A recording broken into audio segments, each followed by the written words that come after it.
மக்களே இன்னைக்கு நான் சொல்லப் போற சம்பவத்த உங்க கனவுல கூட இப்படி ஒரு பயங்கரமான கிரைம் சம்பவத்த யோசிச்சு கூட பார்க்க முடியாதுங்க. கிட்டத்தட்ட 57 நிமிஷத்துல 6 பேரோட உயிர எடுத்திருக்கான் ஒருத்தன். அது மட்டும் இல்லாம அவன் இப்பதான் ரீசென்ட்டா ரிலீஸ் ஆன ஒரு போக்சோ குற்றவாளி.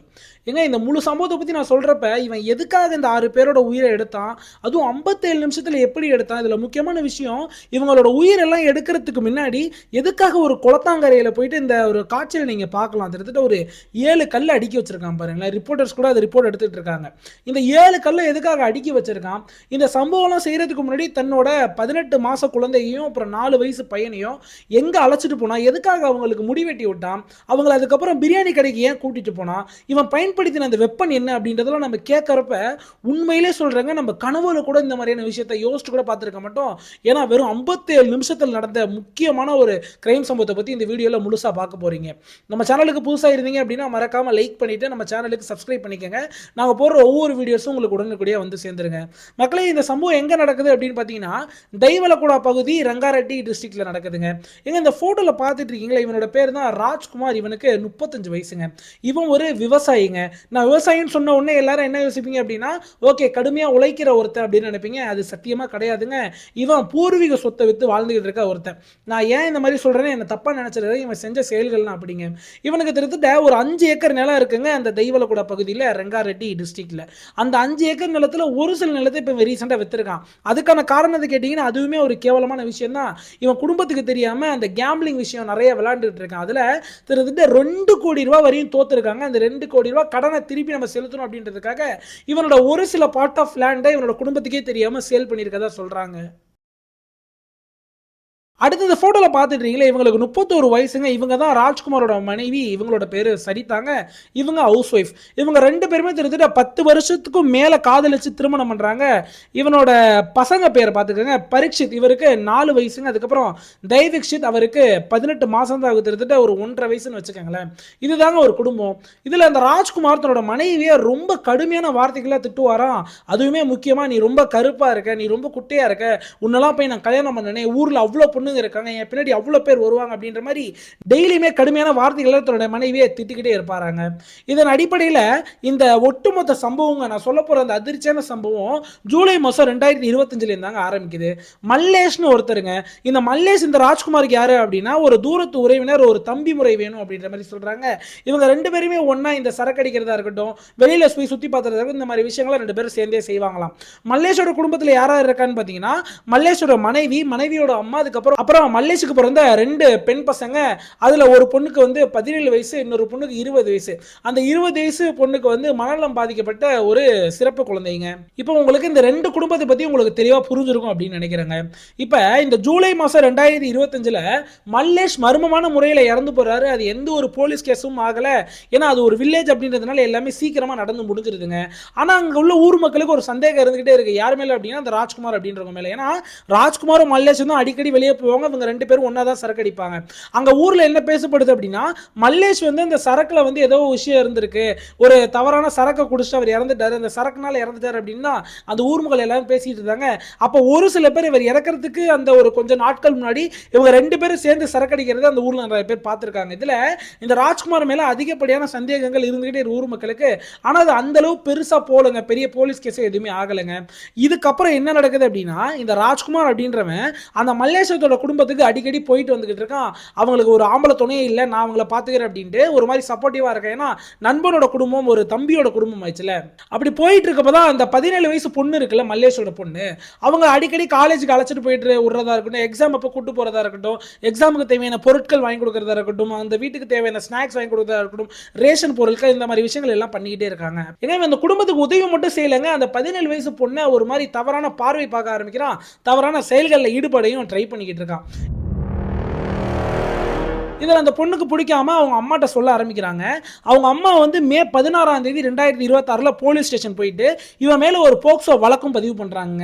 இதில் 2 கதைகள் சொல்லப்படுதுங்க. ஒரு கதை வந்து இந்த பொண்ணோட ஃபேமிலி, அதாவது அவன் வந்து என்னோட பொண்ணை வந்து தவறான வேலையில் தவறான பார்வை பார்க்குறான், தவறாக வந்து தப்பு பண்ணுறதுக்கு முயற்சி பண்ணான் அப்படின்ற மாதிரி இவங்க அம்மா கேஸ் கொடுத்துருக்காங்க. ஆனால் அந்த ராஜ்குமார் சைடு அவன் என்ன சொல்கிறான் அப்படின்னா, அந்த பொண்ணோட சம்பவத்தோட தான் எல்லாம் நடந்துச்சு அப்படின்ற மாதிரி அவன் சைடில் அவன் வந்து வாதம் வைக்கிறான். இதன் கடையில் போலீஸ் வந்து எதையுமே கண்டுக்கவே இல்லைங்க. இருக்காங்க. ஏங்க மே 16ஆம் தேதி இந்த குடும்பத்துல கேஸ் கொடுத்து கிட்டத்தட்ட 10 நாளா எந்த ஒரு நடவடிக்கையுமே எடுக்காம இருக்காங்க இந்த ராஜ்குமார் மேல அங்க உள்ள போலீஸ் அதிகாரிகள். இப்ப என்ன நடக்குது அப்படின்னா இந்த 10 நாள்ல இவன் அடிக்கடி வீட்டுக்கு வந்து கொலை மிரட்டலும் விட ஆரம்பிக்கிறான். என் மேல நீ கேஸ் கொடுத்துட்டியா, நீங்க எல்லாம் எப்படி உயிரோட இருக்கீங்கன்னு பாக்குறேன் அப்படின்ற மாதிரி வீட்டுக்கு அடிக்கடி வந்து ஒரு மாதிரியான விஷயங்கள்லாம் பண்ணியிருக்காங்க. உடனே என்ன பண்றாங்க, மே 26ஆம் தேதி திரும்பி இந்த குடும்பம் போயிட்டு அந்த போலீஸ் ஸ்டேஷன்ல சார் என்ன சார் இன்னும் நடவடிக்கை எடுக்காம இருக்கீங்க, எங்களுக்கு பயமா இருக்கு சார், ஆம்பளை துணை இல்லாத வீடு சார் இது, நாங்க 3 பேர் தான் சார் இருக்கோம், எங்களோட ஒரு பொண்ணுக்கு ஒண்ணுமே தெரியாது சார், மனநலம் பாதிக்கப்பட்டது சார், எங்களுக்கு ரொம்ப பயமா இருக்கு, எங்களோட வீடுமே ரொம்ப ஒதுக்குப்புறமா இருக்கு, யாருமே சப்போர்ட்டுக்கு இல்லை, ஏன் சார் இப்படி எங்களை வந்து நீங்க பண்றீங்க அப்படின்ற மாதிரி ரொம்ப காலில் விழுந்து கதறி இருக்காங்க போலீஸ் ஸ்டேஷன்ல. அப்பதான் வந்து போலீஸ் ஸ்டேஷன் ஓகே அரெஸ்ட் பண்றோம் அப்படின்ட்டு. அப்பயுமே அங்க என்ன நடந்திருக்கு நீங்க அந்த கான்வர்சேஷனை கேட்டீங்கன்னா இன்னும் கடுப்பாவீங்க. போலீஸ் என்ன சொல்லியிருக்காங்க அப்படின்னா, நாங்க முயற்சி பண்ணிட்டு தான் இருக்கோம், அவரோட லொகேஷன் எங்களுக்கு இந்த வரையும் தெரிய வரல, நாங்க கொஞ்சம் நெருங்கிட்டோம், தனிப்படலாம் அமைச்சிட்டோம், அவரை பிடிச்சிடலாம் அப்படின்ற மாதிரி பேசியிருக்காங்க, நாங்க அந்த மொபைல் லொகேஷனை வச்சு ட்ராக் பண்ணிக்கிட்டு இருக்கோம் அப்படின்ட்டு. இந்த சைடு இவங்க வீட்டார வந்து கதறி இருக்காங்க, சார் என்ன சார் இப்படி பேசிட்டு இருக்கீங்க, மொபைல் லொகேஷன் அவனோட லொகேஷன் தெரியல, தனிப்படை அப்படின்லாம், அவன் சார் இங்க ஊர்ல தான் சார், அவனோட வீட்டில் தான் சார் அவன் இருக்கான், ஊருக்குள்ள தான் சுத்திக்கிட்டு இருக்கான்ட்டு அந்த சைட்ல சொன்ன உடனே போலீஸ் போய் அவனை அரெஸ்டும் பண்றாங்க. மே 26ஆம் தேதி அரெஸ்ட் பண்ணவன் கிட்டத்தட்ட வெறும் 4 நாள்லங்க மே 30ஆம் தேதி ரிலீஸ் ஆகிறான். இப்ப எல்லாருக்கும் ஒரு சந்தேகம் இருக்குங்களா, எப்படிடா ஒரு போக்சோ வழக்கு போட்டு அவனை அரெஸ்ட் பண்றாங்க, கிட்டத்தட்ட 4 நாள்ல எப்படிடா அவன் ரிலீஸ் ஆகணும்னு எல்லாருக்கும் ஒரு கேள்வி இருக்கும்லங்க. அதுக்கு என்ன சொல்றாங்கன்றதை நீங்க இந்த இடத்துல புரிஞ்சுக்கங்களேன். இவன் மேல அந்த வழக்கு பதிவு பண்ண போலீஸ் வந்து ரொம்ப வந்து கடுமையான ஒரு எஃப்ஐஆர் போடலங்க, கடுமையான பிரிவெல்லாம் எஃப்ஐஆர் போடாம ஒரு மாதிரி நார்மலா போட்டிருக்காங்க. அதுவே அவனுக்கு வந்து ஈஸியா இருக்கு இந்த ஆன்டிசிபேட்டரி பெயில் வாங்குறதுக்காக. அது மட்டும் இல்லாம தனிநபர் பிணை, அதாவது பர்சனல் பாண்ட், கிட்டத்தட்ட 20,000 பர்சனல் பாண்டை வச்சு இவன் வந்து அந்த ஒரு ஆன்டிசிபேட்டரி பெயில் எடுத்திருக்கான். இது உங்களுக்கு புரியல, நான் என்னன்னு தெளிவா சொல்லிக்கிறேன் பாருங்களேன். நீதிமன்றம் கூப்பிடும் போது நான் விசாரணைக்கு ஆஜராவேன், தப்பியோட மாட்டேன் என்று குற்றம் சாட்டப்பட்டவர் ஒரு உறுதிமொழி பத்திரத்தில் கையெழுத்து எடுத்து கொடுப்பதாகும். பாருங்க, ஒரு பத்திரத்துல ஒரு 20,000 பாண்டு பத்திரத்துல வந்து நான் நீதிமன்றம் கூப்பிடுறப்பெல்லாம் ஆஜராவேன், எங்கேயும் தப்பி ஓட மாட்டேன் அப்படின்ட்டு பாண்டு சைன் பண்ணி கொடுத்துட்டு ஆன்டிசிபேட்டரி பெயில் வாங்குறாங்க. அந்த 20,000 அப்ப அவன் கட்டினான்னு கேட்டீங்கன்னா கிடையவே கிடையாது. அவன் எப்ப இந்த விதியை மீறானோ, எப்ப தப்பி ஓடுறான், ஒருவேளை ஆஜராகல அப்படியோ அவன் வந்து அரசாங்கத்துக்கு 20,000 கொடுக்கணும். இந்த மாதிரி ஒரு விஷயம் லூப் கோலை பயன்படுத்தி அவன் வந்து ஆன்டிசிபேட்டரி பெயில் வாங்கிடுறான் வெறும் 4 நாள்ல. யோசிச்சு பாருங்களேன், ஒரு போக்சோ வழக்கு போட்டப்பட்டவன் 4 நாள்ல ஒரு 20,000 பாண்டு பத்திரம், அதுவும் 20,000 அவன் கட்டவும் கிடையாது அந்த அரசாங்கத்துக்கு. எவ்வளவு வந்து லூப் ஹோல் இருக்கு அப்படின்றத இந்த இடத்துல புரிஞ்சுக்கணுங்க. வெளியே வந்தவன் 30ஆம் தேதி கிட்டத்தட்ட வெளியே வந்த பிறகு அடுத்த நாள் ஒரு 2 நாள் கழிச்சு முழு போதையில அந்த குடும்பத்தை போயிட்டு ஒரு மாதிரி ரொம்ப கடுமையான சொற்களை வச்சு திட்ட ஆரம்பிக்கிறாங்க. நான் வெளியே வந்துட்டேன், உங்களை சும்மா விட மாட்டேன் அப்படின்ற மாதிரி ரொம்ப மிரட்ட ஆரம்பிக்கிறான். மிரட்ட பிறகு தன்னோட வீட்டுக்கு போறான், தன்னோட மனைவிட்டையும் அதே மிரட்டல் விட ஆரம்பிக்கிறாங்க. ஏன்டி மே 26ஆம் தேதி என்ன போலீஸ் அரெஸ்ட் பண்ணிட்டு போனப்ப நீ அந்த பொண்ணுக்கு சப்போர்ட் பண்ணி கத்திக்கிட்டு இருந்த, என்ன கெட்ட கெட்ட வார்த்தையில திட்டிக்கிட்டு இருந்த, உனக்கு தெரியுமாடி அந்த பொண்ணோட சம்பவத்தோட தானடி நான் அந்த மாதிரிலாம் பண்ணேன் அப்படின்ற மாதிரி தன்னோட மனைவியுமே வந்து திட்ட ஆரம்பிக்கிறாங்க. ரொம்ப உங்க யாரையுமே நான் உயிரோட விட மாட்டேன்ட்டு அன்னைக்கு திட்ட ஆரம்பிச்சிருக்கான். இதுல திருப்பியுமே இந்த குடும்ப போலீஸ் ஸ்டேஷன்ல போயிட்டு, சார் அவன் இப்ப வெளியே வந்துட்டான் சார், அவன் மேல வழக்கு தானே சார் போட சொன்னோம், என்ன சார் 4 நாள்ல வெளியே வந்துட்டான், வெளியே வந்து 2 நாள் கூட ஆகல சார், திருப்பி வந்து எங்களுக்கு கொலை மிரட்டல் விட்டுட்டு போறான் சார், எங்களுக்கு வாழையே பயமா இருக்குன்னு சொல்லிட்டு திருப்பியுமே அந்த ஸ்டேஷன்ல கதறி இருக்காங்க. அப்ப போலீஸ் ஓகே ஓகே நடவடிக்கை எடுக்கிறோம், அவனை கால் பண்ணி கூப்பிட்டு நாங்க விசாரிக்கிறோம் அப்படின்ற மாதிரி சொல்லி இந்த குடும்பத்தை அமைச்சு வச்சுட்டாங்க. இதுக்கப்புறம் தாங்க சம்பவமே நடக்குது. ஜூலை 10ஆம் தேதி இவன் பயங்கரமான ஒரு பிளான் போட்டு ஒரு பயங்கரமான இந்தியாவே திரும்பி பார்க்கிற வகையில் ஒரு சம்பவம் செய்யணும்னு அவன் ஐடியாவோட செய்ய ஆரம்பிக்கிறான். கரெக்டா ஜூலை 10ஆம் தேதி நைட்டுங்க தன்னோட காரை எடுத்துக்கிட்டு கிட்டத்தட்ட 6 கிலோமீட்டர் தொலைவில் இருக்கு இவனோட வீட்டில் இருந்து. யாரோட வீடு அப்படின்னா அந்த 17 வயசு பொண்ணோட வீடு. அந்த வீட்டுக்கு போறாங்க, கையில ஒரு கத்தி வச்சிருக்கான், அந்த வேட்டையாடுறதுக்குலாம் பயன்படுத்தக்கூடிய கத்தி வச்சிருக்கான். அந்த கத்தியை எடுத்துட்டு இந்த வீட்டுக்குள்ள போறவன் அந்த வீட்டில் கிட்டத்தட்ட 60 வயசுங்க ருக்கம்மா அப்படின்றவங்க தூங்கிட்டு இருக்காங்க. அந்த 17 வயசு பொண்ணோட பாட்டிங்க தூங்கிட்டு இருக்க சரமாரியா அவங்களோட உடல்ல தாக்க ஆரம்பிக்கிறான். உடல்ல தாக்குனது மட்டும் இல்லாம அவங்களோட கழுத்துலயும் அந்த கத்தியை வச்சு தாக்க ஆரம்பிக்கிறாங்க. தாக்கிட்டு அவங்களோட உயிர் பிரிஞ்ச பிறகு அடுத்துங்க கிட்டத்தட்ட அதே அறையில படுத்திருந்த 42 வயசு லட்சுமி அப்படின்றவங்க அந்த 17 வயசு பொண்ணோட அம்மாங்க. அவங்களுமே இதே மாதிரியான ஒரு பேட்டர்ன்ல சரமாரியா கையில வச்சிருந்த அந்த ஒரு ஆயத்தை வச்சு தாக்க ஆரம்பிக்கிற அவங்களோட உயிர் அந்த இடத்துல பிரிஞ்சு போயிருதுங்க. அப்ப தாக்கின பிறகு அந்த 20 வயசு மன வளர்ச்சி கம்மியான அந்த அக்கா இருக்காங்களே, அவங்க கதறி அழுவ ஆரம்பிக்கிறாங்க. இந்த சைடு 17 வயசு பொண்ணு என்ன பண்றதுனே தெரியாம ஒரு மூலையில உட்காந்து அவங்கள கதறிக்கிட்டு இருக்காங்க. சுத்தி அவங்களோட குரல் எதுவுமே கேட்கவே இல்லை ஊர் மக்களுக்கு. அவங்க அந்த 20 வயசு கத்துனாங்களா, அவங்கள கிட்ட போயிட்டு அவங்கள எதுவுமே செய்யாம இந்த 17 வயசு பொண்ணு சைடு நடந்து வந்து அந்த பொண்ணை தர தரன்னு இழுத்துட்டு வரான். எங்க இந்த சிசிடிவி காட்சியை முதல்ல நீங்க பார்த்துட்டு வாங்களேன்.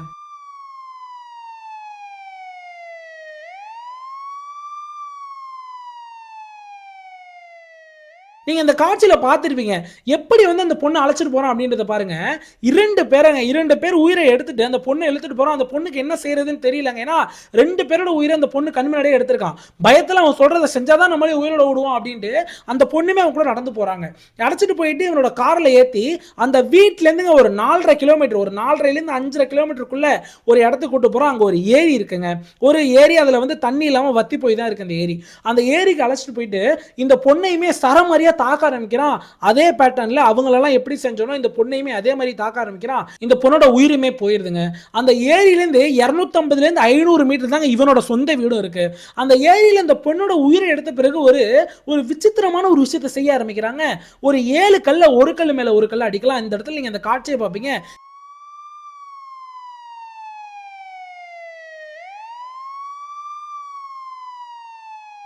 இந்த 7 கல்ல அடுக்கனதுக்காக அர்த்தத்தை நான் பின்னர் சொல்றேன். இந்த 7 கல்ல அடுக்கின பிறகு திட்டத்தட்ட அவனோட வீட்டுக்கு போறான். அவன் முன்னாடியே சொல்லியிருந்தேன்ல 250 இருந்து ஒரு 500 மீட்டருக்குள்ள இருக்க அந்த ஒரு ஏரியிலேருந்து அந்த வீட்டுக்கு போன பிறகு என்ன செய்யறான் அப்படின்னா கரெக்டாங்க 11:21 மணிக்கு அந்த வீட்டுக்குள்ள அவன் போற காட்சி எல்லாம் பதிவாயிருக்கு. அங்க தூங்கி இருந்த இவனோட மனைவிங்க 31 வயசு மனைவி சரிதாவை அதே முறையில் அவங்களையுமே அதே ஒரு ஆயுதத்தை வச்சு தாக்க ஆரம்பிக்கிறான். அவங்களோட உயிருமே போயிருதுங்க. தாக்குன பிறகு பரீட்சித் அப்படின்ற ஒரு 4 வயசு பையங்க அவனையும் வந்து இவனோட சொந்த மகன் அவனையுமே வந்து தாக்க ஆரம்பிக்கிறான். அவரோட உயிருமே போயிருது. அடுத்து தைவிக்ஷித் அப்படின்ற 18 மாசம் இவனோட சொந்த ஆண் குழந்தை அவங்களோட உயிருமே எடுக்க ஆரம்பிக்கிறாங்க. இவங்களோட எல்லார் உயிரையும் எடுத்த பிறகு அந்த வீட்டை விட்டு வெளியே வரான். 11:27க்கு வெளியே வந்துட்டு அவனோட கார்ல ஏறி செல்ல ஆரம்பிக்கிறான். எங்க வெறும் 6 நிமிஷத்துல 3 பேரோட உயிரை எடுத்திருக்கான். அது மட்டும் இல்லாம சொந்த மனைவி, சொந்த 2 மகன்களை. அப்ப அந்த 6 நிமிஷம் அந்த வீட்டுக்குள்ள என்ன நடந்திருக்குன்றதை உங்களால கற்பனை பண்ணி கூட பார்க்க முடியாதுங்க. உண்மையிலேயே சொல்றேங்க, அந்த 6 நிமிஷத்துல 3 பேரோட உயிரை எடுத்திருக்கான் அப்படின்னா இது எந்த அளவு ஒரு பயங்கரமான சம்பவமா இருக்கும் அப்படின்றத நீங்க யோசிச்சு பாருங்க. நம்மளால யோசிச்சு கூட அதை பார்க்க முடியாதுங்க. ஏன்னா அந்த அளவு பயங்கரமான சம்பவமா இருக்கு. அதுக்கப்புறம் கார்ல வேகமா அந்த இடத்த விட்டு கிளம்பி ஒரு இடத்துக்கு போயிட்டு இருக்காங்க.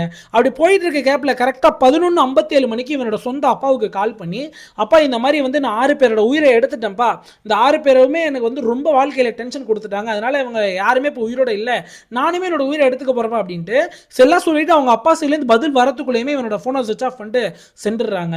இப்போ இந்த 7 கற்களுக்கான அர்த்தத்தை என்ன நினைக்கிறாங்க அந்த ஊர் மக்கள் அப்படின்னா, இவன் அந்த ஒரு நைட்ல அந்த 57 நிமிஷத்துல 6 பேரோட உயிரை எடுத்திருக்கான். அந்த 6 கற்கள் அந்த 6 பேரோட உயிரை குறிக்குதான். அந்த 7வது ஒரு கல் இருக்கு தெரியுமா, அது யாரு அப்படின்னா மல்லேஷா. அந்த ஊர்ல அந்த 17 வயசு பொண்ணோட அப்பா மர்மமான முறையில் இறந்து போனார்ல, அதுக்கு இவன் தான் காரணம். ஒரு சில பேர் இந்த ஊர் மக்கள் எல்லாம் சந்தேகப்பட்டு இருந்தாங்களே, ஸோ அதை குறிக்கிற வகையில் தான் அந்த 7 கல்லாம் அடிக்கிட்டு போயிருக்கான் அப்படின்னு ஊர் மக்கள் எல்லாருமே போலீஸ்ட சொல்ல ஆரம்பிக்கிறாங்க. அங்க ரிப்போர்ட்டர்ஸும் எல்லார்கிட்டயுமே சொல்ல ஆரம்பிக்கிறாங்க. எங்க இதுல இன்னொரு அதிர்ச்சியான விஷயத்தை கேளுங்களேங்க. இந்த சம்பவம் நடந்த அன்னைக்குங்க ஈவினிங் ஒரு 4:30லேருந்து 5 மணிக்குள்ள இவனோட 2 பசங்களையுமே கார்ல கூட்டு போயிருக்கான். இவன்ட்ட காசும் கிடையாதுங்க. பக்கத்துல ஒருத்தர்கிட்ட ஒரு 1000 ரூபாய் வரையும் கடன் வாங்கியிருக்கான். அந்த 1000 ரூபாய் எடுத்துட்டு போயிட்டு இந்த 2 பசங்களுக்குமே ஒரு விலை உயர்ந்த சலூன்ல முடி வெட்டி விட்டுருக்கான். ரொம்ப ஸ்டைலா முடி வெட்டி விட்டது மட்டும் இல்லாம அதுக்கு பக்கத்துல ஒரு பிரியாணி கடைக்கு அழைச்சிட்டு போயிட்டு இவங்க 2 பேருக்கும் பிரியாணியும் வாங்கி கொடுத்துருக்கான். அப்ப யோசிச்சு பாருங்களேங்க, அன்னைக்கு நைட்டு இவங்களோட உயிரெல்லாம் எடுக்க போறான். சரி கடைசியா வந்து நம்ம பிள்ளைங்க அழகா இருக்கணும், நம்மளோட பிள்ளைங்க நல்லா சாப்பிடணும்ட்டு எந்த அளவு ஒரு சைக்கோத்தனமான எண்ணம் அப்படின்றது இந்த இடத்துல உங்களுக்கு புரிஞ்சிருக்குங்க. அது மட்டும் இல்லாம அந்த வீட்டில் இன்னும் நிறைய டிஸ்டர்பிங் காட்சிகள்லாம் இருக்கு. இந்த ஒரு காட்சி பார்த்துட்டு இருக்கீங்களே, இதுதாங்க அவனோட வீடு. அதை நீங்க தெளிவா பாருங்க.